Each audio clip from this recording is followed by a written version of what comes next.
Hello guys, welcome back to our YouTube channel target with Bhanu. दोस्तों, जैसा कि आपको पता है, डेली शाम को 7 बजे हमारा हिंदी का प्रैक्टिस सेट होता है और इसमें हमने 75 क्वेश्चन कवर कर लिए हैं। डेली प्रैक्टिस सेट में हम अपने 25 क्वेश्चन कवर करते हैं और इसी तरह से 3 प्रैक्टिस सेट हमारे हो चुके हैं और 75 हमारे क्वेश्चन कवर हो चुके हैं। आपने देखा था कि 75 में लास्ट में हमने ये अपना पैसेज किया था गद्यांश। गद्यांश को मैंने आपको ये भी बताया था कि किस तरह से आपको अपने एग्जाम में गद्यांश करना है। आज हम करेंगे 76 से, और 76 हमारा है सबसे पहले काव्यांश। काव्यांश क्या है? यानी कि काव्य है और काव्य का एक अंश, जैसे पद्यांश होता है, किसी पद्य का एक अंश होता है, उसमें से आपको क्वेश्चन बताने होते हैं। उसी तरह से आज आपके लिए काव्य का अंश है यानी काव्यांश, और उसमें से आपको बताना है कि हमारे जो प्रश्न होंगे 76 से 80, यानी कि 5 क्वेश्चन हमारे हैं। और इसी तरह से आपके एग्जाम में भी आता है, तो 5 के 5 क्वेश्चंस के आपको आंसर देने होंगे। ध्यान से पढ़ते हैं और पढ़ने के बाद अपने एक क्वेश्चंस को करते हैं। उससे पहले आप हमारे चैनल पर अगर नए हैं या अभी तक भी आपने चैनल को सब्सक्राइब नहीं किया है, तो फटाफट से चैनल को सब्सक्राइब कर लीजिए, बेल आइकन को भी प्रेस कर लीजिए, जिससे हमारे वीडियोज़ की नोटिफिकेशन आपके पास टाइम टू टाइम पहुँच सकें और आप किसी भी प्रैक्टिस सेशन को मिस ना कर सको। डेली प्रैक्टिस सेशन में आप बने रहो। देखिए, प्रत्येक प्रैक्टिस सेट आपके लिए बहुत ज़्यादा इम्पोर्टेंट है दोस्तों। ये भी आपको मैं बता चुका हूँ कि 2100 प्लस क्वेश्चन का हमने टारगेट किया है, जिसमें सारे क्वेश्चंस होंगे। हमारा गद्य भी होगा, हमारे कुछ पद्य भी होंगे। ये काव्यांश जो होता है ये आपका पद्य के अंदर आता है, यानी पद्य वो होते हैं जिसको हम गा सकते हैं, यानी लय बना करके हम पढ़ते हैं, वो क्या होते हैं? हमारे पद्य में आते हैं। ये चीज़ें आपको पता भी होंगी। तो हम देखिए इसी क्रम में आपके कर रहे हैं, तो आप डेली प्रैक्टिस सेट को अटेंड कीजिए, और जो आपके चैप्टर्स या जिसमें भी आपको दिक्कत आती है वो आपको कमेंट सेक्शन में हमको बता सकते हैं, मैं आपको चैप्टर करा दूंगा। सीआरपीएफ, बीएसएफ या बीडीओ, किसी के लिए भी जिसमें भी आपकी हिंदी आती है उसके लिए आप प्रैक्टिस सेट अटेंड कर सकते हो। अगर आपका क्वेश्चन है कि क्या हम इस चीज़ के ले सकते हैं, तो जिस भी आपके एग्ज़ाम में हिंदी आती है उसके लिए आप इस सेशन को अटेंड कर सकते हो। 25 क्वेश्चन होंगे। सीआरपीएफ के लिए आपके जो मैथ है और रीजनिंग है वो भी आपको जल्द ही, हो सकता है कल से ही आपको मिल जाए। जब भी आपको मिलेगा उसके लिए मैं आपको बता दूंगा। अगर कल से आपको प्रोवाइड होंगे तो कल जब एक सेशन होगा तो आपका सुबह को 8 बजे, 7 या 8 बजे आपको मिल जाएगा इसी सेट पर, इसी चैनल पर। ठीक है दोस्तों, पहले क्वेश्चन से स्टार्ट करते हैं। देखिए, पहले पढ़ लेते हैं, उसके बाद अपने क्वेश्चन करेंगे। दिया है कि अंबर बने सुखों की चादर। जो अंबर क्या होता है? अंबर होता है हमारा आसमान। देखिए, पर्यायवाची शब्द भी आपका आता है आसमान का, उसमें आता है आपका अंबर। तो अंबर बने सुखों की चादर, धरती बने बिछोना। बिछोना क्या होता है? जैसे आपकी बेडशीट होती है बिछोना, वो हो गया आपका बिछोना। धरती को क्या बना लिया है हमने? बिछोना, और आसमान को बना लिया है चादर। मिट्टी से सोना उपजाओ, इस मिट्टी से सोना। मिट्टी से सोना उपजाओ, इस मिट्टी से सोना। यह मिट्टी जगत की जननी, इसको करो प्रणाम। कर्मयोग के साधन बनना ही सेवा का काम। तो किस बारे में बताया गया है? कर्मयोग के साधन बनना ही सेवा का काम, यानी कि सेवा पर फोकस किया गया है। हाल उठा हाथ से हल को, बीज प्रेम के बोना। चना मटर जौ धान बाजरा और गेहूं की बाली, मिट्टी से सोना बन जाती, भर भर देती थाली।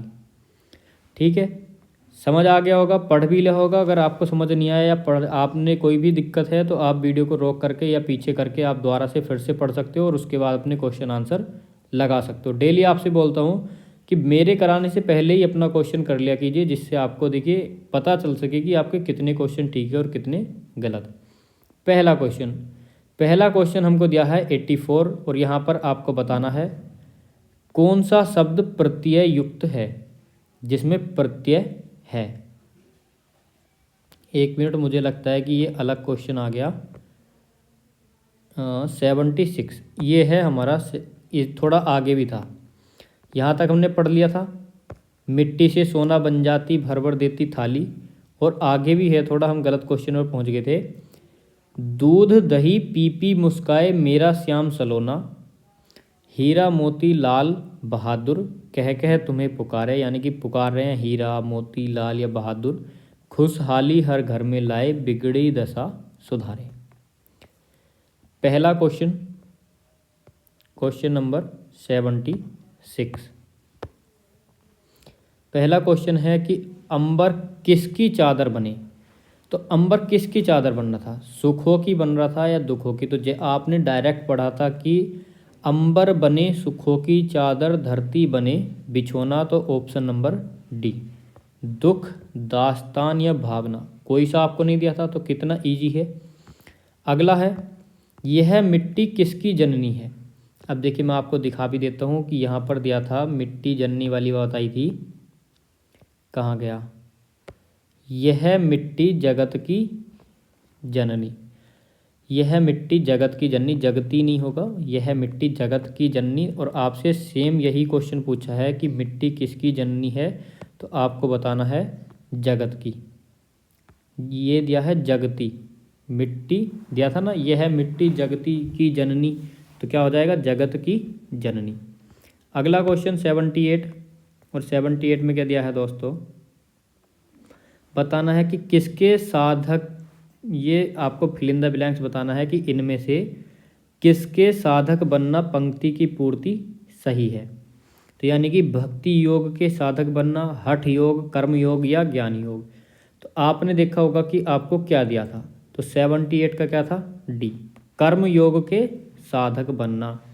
पीछे करके देख सकते हो, जहाँ पैसेज पढ़ाया था उसी में साफ आपको लाइन दी हुई है, कर्म योग के साधक बनना। अगला क्वेश्चन है, श्याम सलोना क्या क्या पीकर मुस्कुराता है। लस्सी पीकर, शरबत, दही या दूध दही, किसकी बात की गई थी। तो आप बोलोगे दूध दही दोनों की बात की गई थी, लस्सी या शरबत की कोई बात नहीं की गई है। तो ये आपके गलत होंगे। तो आपका क्या सही हो जाएगा, देखिए दही सही है लेकिन दूध भी तो हमारा सही है, तो हम दूध दही लगाएंगे, ऑप्शन डी। अगला क्वेश्चन, खुशहाली हर घर में लाए, बिगड़ी दशा क्या है। तो बिगड़ी हुई दशा क्या करेगा, सुधारे। संवारे नहीं होगा, बिगड़ी दशा सुधारे। 80 का ऑप्शन ए बिल्कुल करेक्ट होगा। खुशहाली हर घर में लाए, बिगड़ी दशा सुधारे। आप देख सकते हो, देखिए कहाँ है, ये रही लास्ट लाइन, लास्ट से सेकंड लास्ट, खुशहाली हर घर में लाए, बिगड़ी दशा सुधारे। ये दोनों लाइन जो हैं लास्ट और सेकंड लास्ट दोनों में दिया हुआ है, खुशहाली हर घर में लाए, बिगड़ी दशा सुधारे। ठीक है, तो इसी तरह से आप देखिए, और पिछला क्वेश्चन भी देखिए, ये रहा, दूध दही पी पी मुस्काए। यही बोला था कि श्याम सलोना क्या क्या पीकर, क्या खा पी कर मुस्करा रहा था। देखिए क्या क्या पीकर मुस्करा था, दूध दही। अगला क्वेश्चन भी है क्वेश्चन 80, खुशहाली हर घर में लाए, बिगड़ी दशा सुधार। कितना आसान है।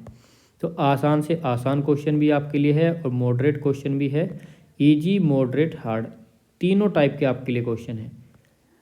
अगला क्वेश्चन 81, 76 से 80 तक जो था हमारा, वो सारे के सारे हमारे पैसेज से थे।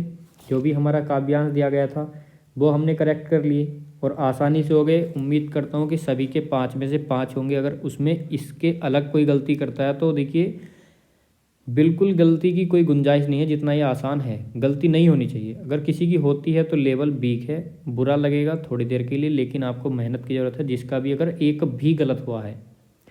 अगला क्वेश्चन, 4 दिशाओं का समाहार, सामासिक शब्द बताना है। देखिए वैसे तो आपको देता है जैसे चतुष्कोण में कौन सा समास है या इसका समास विग्रह क्या होगा, इस तरह से, लेकिन आपको उसका उल्टा भी दे देता है कि 4 दिशाओं का समाहार ये किसका समासिक शब्द है। तो इसका समासिक शब्द क्या होगा, चतुर्युग, चतुर्दिक, चतुष्कोण या इनमें से कोई नहीं। तो चतुष्कोण क्या हो जाएगा, तो ये 4 कोने हो जाएंगे। चतुर्दिक होगा या चतुर्युग होगा। तो देखिए दिशाओं की बात की गई है, तो 81 का बी होगा, दिक, दिशाएं। युग तो 4 युग वाला हो जाएगा, तो ना ही युग है ना ही कोने हैं, और क्या है आपकी दिशाएं। तो ऑप्शन बी आपका करेक्ट होगा। अगला क्वेश्चन है 82, यहाँ पर बताना है कि किन में से कर्मधारय समास है। कर्मधारय समास बताना है कि इनमें से कौन सा कर्मधारय समास है। सबसे पहला है चंद्रमुख, दूसरा है मृगनयन, तीसरा है दोपहर और अंतिम है नराधम। तो यहाँ पर बताना है कि कौन सा नहीं है, उसके लिए सॉरी, ऑप्शन देख के मुझे लगा कि क्या पढ़ लिया। तो देखिए इसका आपको ध्यान रखना है कि इनमें से कर्मधारय समास नहीं है। तो किस में कर्मधारय समास नहीं है, तो क्या हो जाएगा, चंद्रमुख, चंद्रमुख। मृगनयन हो जाएगा। देखिए चंद्रमुख में कौन सा हो जाएगा, बहुब्रीहि समास हो जाएगा। मृगनयन हो जाएगा, नराधम हो जाएगा, दोपहर हो जाएगा। तो देखिए जैसे अगर मृगनयन, एक सेकंड, ए ऑप्शन नहीं होगा इसमें, इसमें होगा दोपहर। वो क्यों, क्योंकि देखिए दोपहर क्या होता है, दो पहर, तो यानी कि एक पहर और दूसरा पहर, दो पहर को एक जगह कर दिया तो इस तरह के जो आपके होते हैं संख्यावाचक किस में आते हैं, द्विगु समास में। तो सी में है आपका द्विगु समास। बाकी देखिए मृगनयनी में होता है बहुब्रीहि समास, मृगनयन में हो जाएगा कर्मधारय, चंद्रमुख में आपका कर्मधारय हो जाएगा, नराधम में आपका कर्मधारय समास हो जाएगा। तो ऑप्शन सी यहाँ पर होगा कि किसमें समास नहीं है, कौन सा, कर्मधारय समास। अगला क्वेश्चन, किस शब्द में अल उपसर्ग का प्रयोग हुआ है। नहीं वाली चीज़ बहुत ज़्यादा ध्यान रखनी है, उपसर्ग बताना है, वो भी कौन सा, अल। सबसे पहला है अलमस्त, अलमारी, अलकनंदा या अलका। तो अब इसमें से हमारा किस बाकी शब्द में हो जाएगा हमारा अब अल उपसर्ग का प्रयोग। अगर हम इसमें अलग करते हैं अल, तो क्या हो जाएगा, अल प्लस के मस्त। इसमें क्या हो जाएगा, अल प्लस के मारी, अल प्लस के का, और अल प्लस के का प्लस के नंदा। तो क्या हो जाएगा, अलकनंदा होगा या अलमारी होगा या अलमस्त होगा। तो ऑप्शन नंबर ए हमारा बिल्कुल करेक्ट होगा, अल प्लस के मस्त। अगला क्वेश्चन, क्वेश्चन नंबर 84। 84 क्वेश्चन है हमारा, कौन सा शब्द प्रयुक्त युक्त है, सॉरी प्रत्यय युक्त है। मतलब किस शब्द में प्रत्यय है, नगर, सागर, बाजीगर या अगर। तो किस शब्द में हमारा प्रत्यय होगा, तो आप बोलोगे ऑप्शन सी, बाजीगर में हमारा प्रत्यय है। अगला क्वेश्चन, अगले क्वेश्चन में बताया है कि निम्नलिखित विकल्प में से अनेकार्थी शब्द समूह पहचान कर चिन्हित कीजिए। तो अनेकार्थी शब्द कौन सा है इनमें से, आँख, अली, अक्षी और अक्ष, अंग, अवयव, अंश, शरीर, कान, श्रुति, कर्ण, कक्षा, नाक, स्वर्ग, नाग, केसर और इज्जत। तो देखिए अंग, अवयव, हिस्सा, भाग, शरीर, ऑप्शन बी हमारा बिल्कुल ठीक होगा। यहाँ पर आँख है और अक्षी, तो देखिए अक्ष क्या होता है, अक्ष होता है एक भाग होता है या एक छोर होता है, छोर मान लीजिए, अक्ष हो गया कोई सा सिरा या छोर, सिरा या छोर लिख सकते हो। अक्षी ऐसे नहीं लिखा जाता, क्षय पे छोटी की मात्रा आएगी। अली भौरे का होता है, ये अलग अलग हैं, पहला गलत। कान हो गया, श्रुति हो गया, कर्ण हो गया, कक्षा अलग कर दिया इन्होंने, ठीक है। श्रुति, श्रुति सम भिन्नार्थक भी शब्द होते हैं, तो श्रुति होता है सुनने वाली चीज़, ठीक है। नाक हो गया और स्वर्ग, ये दोनों चीज़ अलग ही हो गई। इज्जत बिल्कुल अलग हो गया, तो ये वाले भी गलत, सी ऑप्शन भी गलत, एक बचता है आपका बी, तो ऑप्शन बी आपका बिल्कुल करेक्ट होगा। अगला क्वेश्चन, अनेकार्थी शब्द अंक के लिए विकल्प में से कौन सा विकल्प गलत है। अंक के आपको अनेकार्थी शब्द दिए हैं, जैसे अंक गोद होता है, आपका पीछे भी दिया गया होगा शायद, वो अंग था, अवयव, हिस्सा, भाग, अंग हो गया। अंक, अंक गोद होता है आपका, और क्या होता है ये देखिए हमको बताया नहीं होता, तो अंक आपका हृदय भी होता है, अंक आपका अध्याय भी होता है, तीनों सही हो जाएंगे। और अंक का अनेकार्थी शब्द कौन सा नहीं होता, तो वो हो गया आपका ब्रह्मा, ऑप्शन नंबर डी। अगला बताना है आपको वादी और वादी, इनके अर्थ क्या होंगे, तो वही वाला है ये क्वेश्चन। समश्रुति भिन्नार्थक किसी भी तरह से आपको दे सकता है कि इनका अर्थ क्या होगा, या समश्रुति भिन्नार्थक भी लिख करके दे देगा। यानी कि समश्रुति भिन्नार्थक शब्द का मतलब ये होता है कि सुनने में समान लगते हैं लेकिन उनके अर्थ अलग होते हैं, दोनों सेम से हेम है बिल्कुल, एक वादी दूसरा भी वादी। अब बताना है कि इनके क्या क्या अर्थ इनके हो सकते हैं। पहला गरिष्ठ भोजन होगा और दूसरा वक्त, इनके दो मतलब निकलेंगे, सेम शब्द है तो एक शब्द के दो अर्थ निकलते हैं, बस आपको वही बताना है कि इतना याद रखिए कि इसके दो अर्थ क्या होंगे। वादी का अर्थ गरिष्ठ भोजन और वक्त होता है, वक्ता और गरिष्ठ भोजन होता है, वक्ता और अजीर्ण होता है, या गरिष्ठ भोजन और श्रोता होता है। तो आप बोलोगे वक्त नहीं होगा, ये होगा वक्ता और गरिष्ठ भोजन, ऑप्शन नंबर बी आपका बिल्कुल करेक्ट होगा।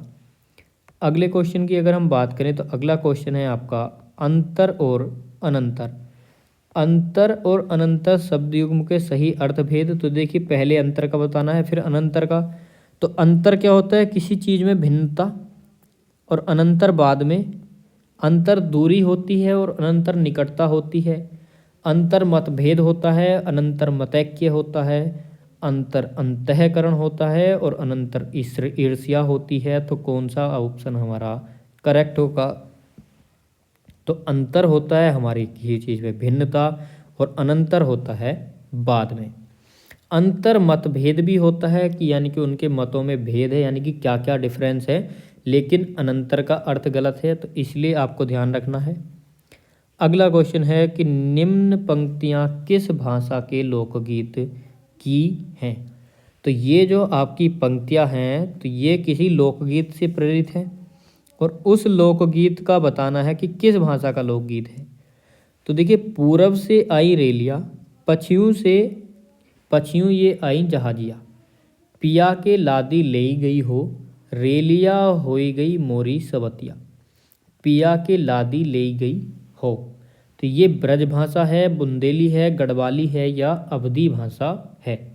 तो आप बोलोगे ये है हमारी अवधी भाषा, ऑप्शन नंबर डी। अगला क्वेश्चन नंबर 90, अलंकार बताना है कि कौन सा अलंकार है इन पंक्तियों में। हनुमान की पूंछ में लग न पाई आग, लंका सारी जल गई, गए निशाचर भाग। तो फटाफट से बता दीजिए कि कौन सा हमारा यहाँ पर अलंकार होगा। तो देखिए हनुमान की पूंछ में लग न पाई आग, जो हनुमान जी हैं उनकी पूंछ में आग लग नहीं पाई। लंका सारी जल गई, पूंछ में आग लगी भी नहीं फिर भी लंका जल गई, और निशाचर भी सारे भाग गए। अब आपको समझ आ जाना चाहिए कि हमारा कौन सा अलंकार है। तो बात को बढ़ा चढ़ाकर कह रहे हैं, तो अन्योक्ति नहीं होगा, व्यतिरेक नहीं होगा, अतिशयोक्ति होगा, और यहाँ पर संदेह की कोई बात नहीं की गई है। तो हमारा क्या होगा? अतिशयोक्ति, बात को बढ़ा चढ़ा करके बोला गया है। अगला क्वेश्चन बताना है, जनु अशोक अंगार दीन है मुद्रिका डारी तब, मानो झूम झूम आ रहे हैं तरु भी मंद पवन के झोंकों से। कौन सा अलंकार होगा? तो जैसे ही आप देखते हो जनु, उत्प्रेक्षा अलंकार, ऑप्शन नंबर बी आपका करेक्ट हो जाएगा। रूपक आपको पता है रूपक क्या होता है, मैंने आपको ट्रिक बताई थी कि जब किसी चीज़ को पूरा पूरा मान लिया जाए। उपमा और रूपक अलंकार दोनों सेम से आएंगे, बस एक आपको डिफरेंस समझना है, वो क्या वो मैं बता देता हूँ। उपमा होगा जैसे सा सम सी इस तरह से दिया होगा, जिसमें तुलना की जाती है, किसी की उपमा दी जाती है किसी से, जैसे चंद्र सा मुख, ठीक है, या चरण से कमल, इस तरह से कमल से चरण इस तरह से दिया जाएगा। लेकिन जहाँ रूपक होगा रूपक में दिया जाएगा चंद्रमुख, सा सम सी, यानी कि उपमा नहीं की जाएगी, उसको पूरा पूरा मान लिया जाए। रूपक होता है कि उस चीज़ से जिससे तुलना की जा रही है उस चीज़ से तुलना ना करके उसको वही मान लिया जाए। समझ रहे होंगे आप, जैसे चंद्र सामुख उपमा और चंद्रमुख चांद मुख है, यानी कि रूपक।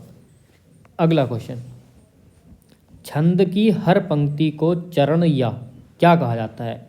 छंद की हर पंक्ति को पाद बोलते हैं, गति बोलते हैं, यति बोलते हैं या गण बोलते हैं? तो बताइए फटाफट से राइट आंसर क्या होगा। तो देखिए छंद की हर पंक्ति, तो उसको चरण या क्या बोलते हैं? पाद, ऑप्शन नंबर ए। गति क्या होती है हमारी? लय। यति होती है विराम, और गण आपको पता ही है। गण क्या होते हैं? यगण मगण तगण, ये होते हैं आपके गण। इनकी संख्या भी आपसे पूछ ली जाती है, कितनी संख्या होती है, गणों की संख्या कितनी है। तो कमेंट सेक्शन में आप लोगों को बताना है कि गणों की संख्या कितनी है। आज का आपका क्वेश्चन ऑफ द डे, गणों की संख्या कितनी है, फटाफट से कमेंट सेक्शन में बताएंगे। कमेंट देखिए वही करता है जिसको आंसर आता है, और जिसको नहीं आता है वो कमेंट नहीं करता है। आप लोग अपने मार्क्स भी नहीं बताते हो, उससे देखिए मुझ पे तो कोई फ़र्क पड़ने वाला है नहीं, उससे आप लोगों का ही फ़ायदा था। अगर आप बताते हो कि 25 में से आपके कितने आए, तो मुझे ये पता चलेगा कि आपका लेवल कितना है और आप कितना अच्छा स्कोर कर पा रहे हो। ठीक है, मैंने तो आपके लिए जितना बन सकता है उतना करता हूँ, सारी चीज़ें सोच के चलता हूँ। देखिए आपके लिए मैथ, आपके लिए रीजनिंग, ये सब भी स्टार्ट करने का सोचा है, तो उसके लिए मेहनत भी लगेगी, आपके लिए क्लासेस भी तैयार होंगी, तो बहुत सारी चीज़ें होती हैं। बस आपसे एक चीज़ चाहिए क्लास को लाइक करके जाना और इसको जितना हो सके दोस्तों सपोर्ट कीजिए, शेयर कीजिए, ज़्यादा से ज़्यादा शेयर कीजिए, जिससे कि ज़्यादा बच्चों को पता चल सके कि फ्री ऑफ कॉस्ट आपके लिए प्रैक्टिस सेट चल रहे हैं। और सारे ऐसे कराता हूँ कि आपका देखिए जो टॉपिक है वो क्लियर होता चले, क्वेश्चन तो क्लियर हो ही हो, आपका टॉपिक भी क्लियर हो जाए। अलंकार में आपके उपमा रूपक आए थे, उनकी भी पहचान बता दी। इस तरह से मैं सारी चीज़ें आपको बता करके चलता हूँ। अगली चीज़ है कि क्वेश्चन है निम्न पंक्तियाँ किस छंद की हैं। अलंकार आ गया, छंद आ गया, हो सकता है रस का क्वेश्चन भी मिल जाए आपको। तो सुखी मींजे नीर अगाधा, जिमी हरिशरण न एकऊं बाधा। मीन बिलग जल जब जल से जब होती, तड़प तड़प निज जीवन खोती। यानी मछली जब जल से अलग हो जाती है, तड़प तड़प के अपना जीवन खो देती है। छंद बताना है, छंद में अगर आपको मात्राएं लगानी आती हैं, आपको मात्राएं पता है, तो आप आसानी से कर दोगे। अब देखिए इसमें आप मात्रा कैसे लगाओगे, तो चलिए मैं आपको मात्रा भी लगा करके दिखा देता हूँ। सबसे पहले एक मात्रा, दो, दो लघु, एक को लघु बोलते हैं, दो को गुरु बोलते हैं, गुरु गुरु लघु, लघु गुरु गुरु। कितनी हो गई? 2 और 1 3, 2 5 6, 2 8, 2 10 12, सॉरी 11, 12 13 14 15 16, 16 मात्राएं चौपाई। फटाफट से लगा दो ऑप्शन सी। दोहे की आपको बता दी, दोहे का उल्टा सोल्टा होता है। रोला की आपको बताई है, मैंने सारी मात्राएं आपको बता रखी हैं पिछले ही प्रैक्टिस सेट्स में। जो पहला प्रैक्टिस सेट हुआ है हिंदी का, उसमें ये सारी चीज़ें आपको बताई है। और रोला और आपको ये उल्लाला, ये 2 चीज़ इतने अच्छे से डिफाइन करके बताई हैं, बहुत सारी पहचान। अगर आपको देखना है तो पहला प्रैक्टिस सेट जा करके तुरंत देख लीजिए, आपको प्लेलिस्ट में मिल जाएगा या वीडियोज़ वाले ऑप्शन पे भी आपको मिल जाएगा। अगला क्वेश्चन 94। तो आपको देखिए वही वाला है, उचित क्रम में लगाना है। पहला और लास्ट का अपने स्थान पर रहेंगे, बाकी के आपको लगाने हैं। तो चलिए करते हैं क्वेश्चन को, आप फटाफट से करके देख लीजिए। 94, स्वदेश प्रेम के नागरिकों ने देश के सदा आवाहन पर बसीभूत होकर बड़े से बड़ा त्याग किया है। तो हमारा क्या होगा? तो स्वदेश प्रेम के बसीभूत होकर नागरिकों ने देश के आवाहन पर सदा बड़े से बड़ा त्याग किया है। तो देश प्रेम के बसीभूत होकर सबसे पहले ब आएगा और एक ही ऑप्शन में दिया है ब, आपका डायरेक्टली ही आपका करेक्ट हो जाएगा। तो आप ऐसे भी देख सकते हो, तो प्रेम के बसीभूत होकर, ठीक है। तो स्वदेश प्रेम के बसीभूत होकर, उसके बाद यह है कि नागरिकों ने देश के आवाहन पर सदा बड़े से बड़ा त्याग किया है। सी ऑप्शन करेक्ट होगा, ब, य, ल और रे। अगला क्वेश्चन है, इसमें भी आपको उचित क्रम में व्यवस्थित करना है, तो फटाफट से बता दीजिए कि आपका राइट आंसर क्या होगा। आज भी, तो आज भी एक धनी किसान से, तो ये नहीं होगा। आज भी ग्रामीण समाज में, बिल्कुल हो सकता है, एक ही ऑप्शन में रह दिया है, तो इसको देखिए करके देख लेते हैं। आज भी ग्रामीण समाज में गांव के प्राथमिक स्कूल के अध्यापक को एक धनी किसान से अधिक आदरणीय स्थान प्राप्त है। बिल्कुल करेक्ट हो गया, कुछ और करके देखने की ज़रूरत है ही नहीं। आपने एक ढूंढा कि आज भी यह आ नहीं सकता, और यहाँ पर देखिए ऑप्शन से भी देख लीजिए, ले से कोई ऑप्शन स्टार्ट ही नहीं है, तो ले भी नहीं होगा। तो इस तरह से वैसे एक क्वेश्चन स्टार्ट है, तो आज भी गांव के, इससे हम कर सकते थे, लेकिन जब आप आगे करके देखोगे तो आपका गलत हो जाएगा। जब हमारा बी आ ही गया है तो हमको बाकी करने क्यों? तो हमारा राइट आंसर क्या हो जाएगा? Option number B. अगला क्वेश्चन, अगला क्वेश्चन है इन ऑर्डर ऑफ मेरिट का अर्थ क्या है? तो मैंने आपको बताया था कि English to Hindi, Hindi to English आपको दोनों आने चाहिए बहुत अच्छे से। तो इन ऑर्डर ऑफ मेरिट, तो योग्यता क्रम से, वरिष्ठता क्रम से, व्यवस्थित क्रम से या सद्भाव के रूप में। तो 96 का राइट आंसर हो जाएगा इन ऑर्डर ऑफ मेरिट, योग्यता क्रम से। अगला क्वेश्चन है अपरिहार्य का अंग्रेजी पर्याय क्या है? यानी पहले इंग्लिश से हिंदी बनाई, अब हिंदी से इंग्लिश। तो अपरिहार्य, तो अपरिहार्य क्या होता है? नेसेसिटी होता है, जस्टिफाइड होता है, अर्जेंट होता है या अनअवॉइडेबल। तो देखिए अपरिहार्य क्या होता है? जो हमारा, जिससे हम बच ना सके, जो हमको करना हो, यानी अनिवार्य। तो ये क्या हो जाएगा? अनअवॉइडेबल, जिसको हम अवॉइड ना कर सके। जस्टिफाइड हो जाएगा निर्णित, अर्जेंट हो जाएगा हमारा जो काम हमको अर्जेंट होता है, नेसेसिटी। अगला क्वेश्चन, शांत रस की उत्पत्ति कब होती है? देखिए शांत रस की उत्पत्ति कब होती है? संसार में वैराग्य होने पर होती है, क्रोध भाव को दर्शाने के बाद होती है, घोर विनाश के पश्चात होती है, या भय की स्थिति उत्पन्न होने पर होती है। तो आप बोलोगे क्रोध अगर करेंगे तो हमारा रौद्र रस हो जाएगा, घोर विनाश के पश्चात यानी भयानक रस हो जाएगा। भय की उत्पत्ति कब होती है? जब हमारा होता है डरावना वाला, बीभत्स वाला, इस तरह से होता है तो भयानक रस हो जाएगा, भय वाला भी। तो शांत रस की संसार से वैराग्य होने पर। ऑप्शन नंबर ए हमारा बिल्कुल करेक्ट हो जाएगा। अगला क्वेश्चन 99, निम्न पंक्तियों में कौन सा रस है? सिर पर बैठ्यो काग, आंख दो खात निकारत, यानी कि सिर पर कौवा बैठा है, दोनों आंख निकाल के खा रहा है। तो इतने से ही आप समझ गए होंगे कि भयानक है, अद्भुत है, बीभत्स है या वीर रस है। देखिए हमारा आपको पता होना चाहिए कि किस रस का स्थायी भाव क्या होता है, वो बहुत ज़्यादा इंपॉर्टेंट चीज़ है। अगर आपको पता है तो आप आराम से कर दोगे। तो देखिए बीभत्स क्या होता है? गिलानी। गिलानी आपको पता है गिलानी क्या होती है? लज्जत। गिलानी होती है घिन। ठीक है, तो देख जब आप इसको देखोगे तो गिलानी या जुगुप्सा किससे आएगी? बीभत्स रस। Option number C. अद्भुत, विस्मय की कोई बात की जाए, आश्चर्य वाली, विस्मय, अद्भुत। वीर रस, जहाँ लड़ाई वड़ाई की बात की जाए। भयानक रस, ये सारी पहचान आपको पता ही होंगी। आज का हमारा लास्ट क्वेश्चन 100, बताना है कि निम्न में से निषेधवाचक वाक्य का चयन कीजिए जिसमें भी नहीं लगा होगा वही आपका निषेधवाचक। सिंह बड़ा ताकतवर जानवर है। क्या सिंह बड़ा ताकतवर जानवर है? अरे सिंह बड़ा ताकतवर जानवर है, या इनमें से कोई नहीं। तो आपका देखिए निगेटिव आपका कोई भी नहीं है। अगर इसमें होता कि सिंह बड़ा ताकतवर जानवर नहीं है तब हो जाता आपका निषेधवाचक, और इस तरह से आपका कोई नहीं दिया तो इनमें से कोई नहीं। आपका ऑप्शन नंबर डी बिल्कुल करेक्ट होगा। आज हमने 25 क्वेश्चन फिर से करेक्ट कर लिए। क्वेश्चन ऑफ द डे आपको पता है कि आपको कमेंट सेक्शन में क्या बताना है, किस चीज़ का आपको आंसर देना है।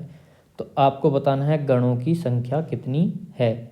गण भी मैंने आपको हिंट दे दिया कौन कौन से गण होते हैं, आप गिन के बता सकते हो। क्वेश्चन समझ आए हों और क्लास आपको पसंद आई हो तो प्लीज़ लाइक करके शेयर ज़रूर कर देना। शेयर करना मस्ट है, ज़्यादा से ज़्यादा शेयर कर दो। जितना आप सपोर्ट करोगे उतनी ही आप लोगों की फैमिली, ये जो हमारा चैनल है ये आप लोगों की ही फैमिली है, और आपके सपोर्ट से ही देखिए कुछ बन पाएगा। हमारी मेहनत और आपकी मेहनत से ही हम इसको आगे ले जाएंगे। तो प्लीज़ ज़्यादा से ज़्यादा शेयर कर दीजिए, चैनल को सब्सक्राइब कर दीजिए और वीडियो को लाइक कर दीजिए। मिलते हैं अगली क्लास में।